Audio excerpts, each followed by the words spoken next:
पाठ 5 हार की जीत। कहानी। माँ को अपने बेटे और किसान को अपने लहलहाते खेत देखकर जो आनंद आता है, वही आनंद बाबा भारती को अपना घोड़ा देखकर आता था। भगवत भजन से जो समय बचता, वह घोड़े को अर्पण हो जाता। वह घोड़ा बड़ा सुंदर, बड़ा बलवान था।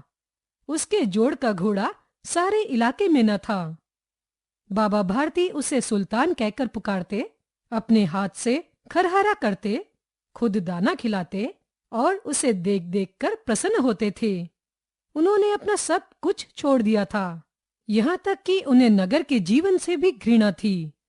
वे अब गांव से बाहर एक छोटे से मंदिर में रहते और भगवान का भजन करते थे। मैं सुल्तान के बिना नहीं रह सकूंगा, उन्हें ऐसी भ्रांति सी हो गई थी। वे उसकी चाल पर लट्टू थे। जब तक संध्या समय सुल्तान पर चढ़कर 8-10 मील का चक्कर न लगा लेते, उन्हें चैन न आता। खड़क सिंह उस इलाके का प्रसिद्ध डाकू था। लोग उसका नाम सुनकर कांपते थे। सुल्तान की कीर्ति उसके कानों तक भी पहुंची। उसका हृदय उसे देखने के लिए अधीर हो उठा। वह एक दिन दोपहर के समय बाबा भारती के पास पहुंचा और उन्हें नमस्कार करके बैठ गया। बाबा भारती ने पूछा, खड़क सिंह, क्या हाल है? कहो, इधर कैसे आ गए? सुल्तान की चाह खींच लाई। विचित्र जानवर है, देखोगे तो प्रसन्न हो जाओगे। मैंने भी बड़ी प्रशंसा सुनी है। उसकी चाल तुम्हारा मन मोह लेगी। कहते हैं कि देखने में भी बड़ा सुंदर है। क्या कहना, जो उसे एक बार देख लेता है, उसके हृदय पर उसकी छवि अंकित हो जाती है। बहुत दिनों से अभिलाषा थी, आज उपस्थित हो सका हूँ। बाबा भारती और खड़क सिंह अस्तबल में पहुंचे। बाबा ने घोड़ा दिखाया घमंड से। खड़क सिंह ने घोड़ा देखा आश्चर्य से। उसने बहुत घोड़े देखे थे, परंतु ऐसा बाका घोड़ा उसकी आंखों से कभी न गुजरा था। सोचने लगा, भाग्य की बात है, ऐसा घोड़ा खड़क सिंह के पास होना चाहिए था।